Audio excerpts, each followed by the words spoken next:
பற்றி மிக தெளிவாக, மிக துல்லியமாக, தத்ரூபமாக விளங்குவதற்கு தௌஃபீக் அவர்களை அழைக்கின்றேன்.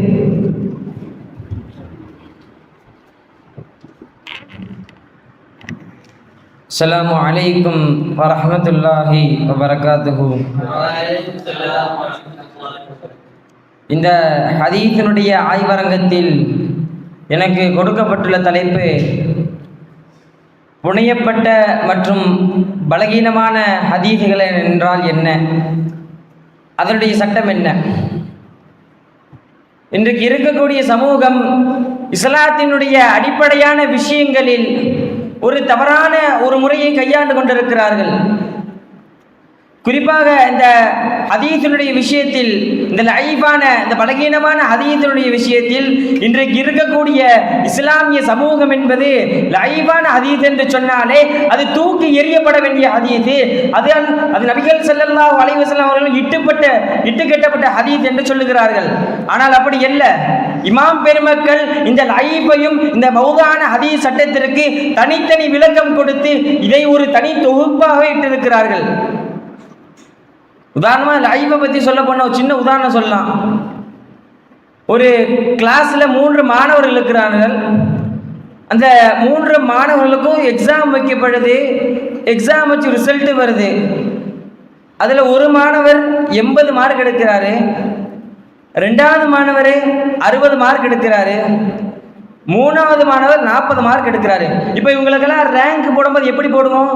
80 மார்க் எடுத்தவர் ஃபர்ஸ்ட் ரேங்க்கு, 60 மார்க் எடுத்தவர் செகண்ட் ரேங்க்கு, 40 மார்க் எடுத்தவர் தேர்ட் ரேங்க்கு தான் போடுவோமே ஒழிய நீ 40 மார்க் எடுத்துட்ட அதனால் நீ ஃபெயிலில் நம்ம சொல்லிட மாட்டோம். அதே போன்றுதான் ஹசனான ஹதீஸுகளையும் லைஃபான ஹதீஸுகளையும் நாம் ஒப்பிட்டு பார்க்கும் பொழுது ஹசனான ஹதீஸுகளுடைய தரத்தின் கீழே தான் லைஃபான ஹதீஸ் இருக்கிறது. மற்றபடி லைஃபான ஹதீஸும் ஹதீஸ் தான். பின்ன அதனுடைய சட்டம் என்ன? இமாம்கள் இதை நம்மளுக்கு கற்றுக் கொடுக்கிறார்கள். லைஃபான ஹதீஸை கொண்டு நம்ம அறிவிக்கலாமா என்று கேட்டால் அறிவிக்கலாம். ஆனால் 2 நிபந்தனை இட்டு சொல்லுகிறார்கள். முதலாவது சொல்லுகிறார்கள், அகீதா சம்பந்தமாக, உதாரணமாக அல்லாஹ்வுடைய தன்மையை குறிக்கும் விதமாக ஒரு லைஃபான ஹதீஸ் வந்திருக்கிறது, அப்படிப்பட்ட லைஃபான ஹதீஸை அறிவிக்க கூடாது என்று சொல்லி தருகிறார்கள். 2வது சொல்லுகிறார்கள், இஸ்லாத்தினுடைய அடிப்படையான விஷயங்களை விளக்கும் விதமாக, எப்படி ஹலால் ஹராமை விளக்கும் விதமாக ஒரு லைஃபான ஹதீஸ் வந்திருக்கிறது, அப்படிப்பட்ட லைஃபான ஹதீஸை அறிவிக்க கூடாது என்று சொல்கிறார்கள். இந்த 2 நிபந்தனைகள் உட்பட்டு ஒரு லைஃபான ஹதீஸ் வந்திருக்கிறது அப்படி என்று சொன்னால் அறிவிக்கலாம். உதாரணமாக உபதேசம் செய்யும் விதமாக ஒரு லைஃபான ஹதீஸ் வந்திருக்கிறது, தாராளமாக அறிவிக்கலாம். அமல் செய்கின்ற விஷயத்திலே ஆர்வமூட்டும் விதமாக நீ இத்தனை சலவாத்து ஓதுனா உனக்கு இத்தனை நன்மை அப்படின்னு சொல்லி அமல் செய்கின்ற விஷயத்திலே ஆர்வமூட்டும் விதமாக ஒரு லைஃபான ஹதீஸ் வந்திருக்கிறது, அதை அறிவிக்கலாம். அது பயம் புகுத்தும் விதமாக நீ இந்த தவறாக செய்தனா அல்லாஹ் உனக்கு இப்படியெல்லாம் தண்டனை விதிச்சிருவான் அப்படின்னு சொல்லிட்டு இப்படி லைஃபான ஹதீஸ் வந்திருக்கிறது, இதையெல்லாம் அறிவிக்கலாம் என்று சொல்லி தருகிறார்கள் இமாம் பெருமக்கள். இந்த ஹதீஸை கொண்டு அமல் செய்யலாமா என்று கேட்டால் அமல் செய்யலாம். இந்த ஹதீஸினுடைய லைஃபான ஹதீஸினுடைய சிறப்பை பற்றி வரக்கூடிய ஒரு விஷயங்களை அமல் செய்வது என்பது முஸ்தஹப், விரும்பத்தக்க செயல் என்று சொல்லி தருகிறார்கள். ஆனால் இந்த விஷயத்தில் 3 நிபந்தனை இருக்கிறார்கள். இந்த 3 நிபந்தனைகளுக்கு உட்பட்டு ஒரு லைஃபான ஹதீஸ் வந்திருக்கிறது, அதை அமல் செய்வது முஸ்தஹப் என்று விரும்பத்தக்க செயல் என்று சொல்லிக் கொடுக்கிறார்கள் இமாம் பெருமக்கள். அது என்ன நிபந்தனை? அந்த ஹதீஸ் என்பது கடுமையான பலகீனமாக இருக்கக்கூடாது. எப்படி பெரும்பாவம் செய்யக்கூடியவரோ பொய்யரோ அந்த ஹதீஸினுடைய சங்கிலி தொடரில் இடம்பெற்று இருக்கக்கூடாது. 2வது நிபந்தனை இருக்கிறார்கள், குர்ஆனை கொண்டோ அல்லது சஹீஹான ஹதீஸுகளை கொண்டோ ஏற்கனவே நடைமுறையில் இருக்கின்ற ஒரு விஷயத்தை இப்ப அது விளக்கும் விதமாக வந்திருக்க வேண்டும். உதாரணமாக ஸலவாத் ஓதுகிற இந்த அமல், இது ஏற்கனவே குர்ஆனை கொண்டோ சஹீஹான ஹதீஸுகளை கொண்டோ நடைமுறையில் இருக்கின்ற ஒரு விஷயம்.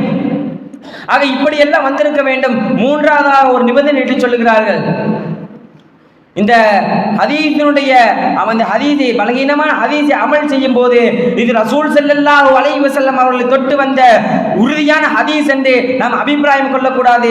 மாறாக இந்த விஷயத்தை நான் செய்திருக்கின்றேன், இதன் மூலியமாக இறைவன் நாடினால் இதற்குரிய கூலி இறைவனுக்கு தருவான் என்று நம்ம அபிப்பிராயம் கொள்ளலாம். உதாரணமாக சொல்ல போனால் ஹதீஸ் இருக்கு, ஒரு சலவாத்து ஓதுனா 100 நன்மை அப்படின்ற மாதிரி ஒரு லைஃபான ஹதீஸ் இருக்கு. இதை நம்ம அமல் செஞ்சுட்டோம், உடையும் செஞ்சுட்டு அபிப்பிராயம் கொண்டிருக்கூடாது. இதெல்லாம் செஞ்சுட்டோம், நமக்கு நன்மை கன்ஃபார்ம் அப்படின்னு சொல்ல நம்ம உள்ளத்திலே கன்ஃபார்ம் பண்ணிடக்கூடாது. அது அப்படி அல்ல. இதெல்லாம் ஓதிட்டோம், அல்லாஹ் எனக்கு இதன் மூலியமாக கூலியை கொடுப்பான் என்று நாம் எண்ணிக்கொள்ளன்மை ஒழிய இதை உறுதி கொள்ளக்கூடாது என்று இமாம் பெருமக்கள் சொல்லிக் கொடுக்கிறார்கள். இதுதான் இன்றைக்கு இருக்கின்ற லைஃபினுடைய முது சட்டம். ஆனால் இதை அறியாமல் இன்று இருக்கிற எத்தனையோ மக்கள்கள் இதை அறியாமல் லைஃப் என்று சொன்னாலே அதெல்லாம் ஏற்றுக்கொள்ளக்கூடாதுப்பா, அதெல்லாம் ஏற்றுக்கொண்டது அப்போ அதெல்லாம் ரசூலா சொல்லாத நினைக்கிறாங்க. ஆனால் அப்படி அல்ல, அதை ஏற்றுக்கொள்ளலாம், அதை அறிவிக்கலாம், அதை அமல் செய்யலாம். அமல் செய்வது முஸ்தஹப்பு, விரும்பத்தக்க செயல் என்று சொல்லி தருகிறார்கள். மௌதுஆன புனியப்பட்ட ஹதீஸின் சட்டம் என்ன? இது இல்லை, ஒரு சிம்பிளான விஷயம். நபி ஸல்லல்லாஹு அலைஹி வஸல்லம் அவர்கள் இந்த உம்மத்திற்கு சொல்லாத ஒரு விஷயத்தை தன்னுடைய கொள்கைக்கு தன்னுடைய ஆசாபாசங்களுக்கு ஏற்றவாறு அமைத்துக் கொள்வது. இப்போ அந்த காலத்தில் பார்த்தீங்கன்னா ஒரு சின்ன விஷயம் சொல்லலாம். அந்த காலத்தை பார்த்தீங்கன்னா மத்தி மீன் விற்கிற பழக்கம் உண்டு. வியாபாரம், இந்த வியாபாரத்தில் லாபம் பெறணும், வேணா வாழ்க்கையை ஓட்டணும், லாபம் பெறணும். லாபம் பெறக்கு என்ன பண்ணணும்? எதனா ஒரு அட்வர்டைஸ்மெண்ட் கொடுக்கணும். சரி, ஒரு கவிதை எழுதுனா, தன்னுடைய சொந்த கதை எழுதுனா ஓடாது. சரி, ரசூலா சொல்லியிருக்காங்கன்னு சொல்லி எழுதுனா கொஞ்சம் பவராக இருக்கும் அப்படின்ற மாதிரி தன்னுடைய வியாபாரத்திற்கு ரசூலா சொல்லாத ஒரு விஷயத்தை தன்னுடைய சுயநலத்திற்காக எழுதி கொள்வது என்பது புனையப்பட்ட மௌது. இதைத்தான் இமாம் பெருமக்கள் நமக்கு விளக்கி சொல்லி தருகிறார்கள். ஆக இன்றைக்கு தமிழகத்தில் எத்தனையோ பொதுமக்கள் இந்த விஷயத்தில் தான் இந்த 2 விஷயத்தையும் மொத்தமாக போட்டு குழப்பி கொண்டிருக்கிறார். ஆனால் வேறு லைஃப் என்பது வேறு, பலகீனமான ஹதீஸ் என்பது வேறு, மௌது புனையப்பட்ட ஹதீஸ் என்பது வேறு. இமாம் பெருமக்கள் 2 விஷயத்தையும் தெளிவான முறையிலே விளக்கி கொடுத்திருக்கிறார்கள். நாமும் இந்த ஹதீஸுடைய விஷயத்திலே, இந்த லைஃபான ஹதீஸுடைய விஷயத்திலே நாமும் விளங்க வேண்டும், மற்ற மக்களை விளங்க வைக்க வேண்டும். இன்ஷா அல்லாஹ். அஸ்ஸலாமு அலைக்கும் வரஹ்மத்துல்லாஹி வபரகாத்துஹு.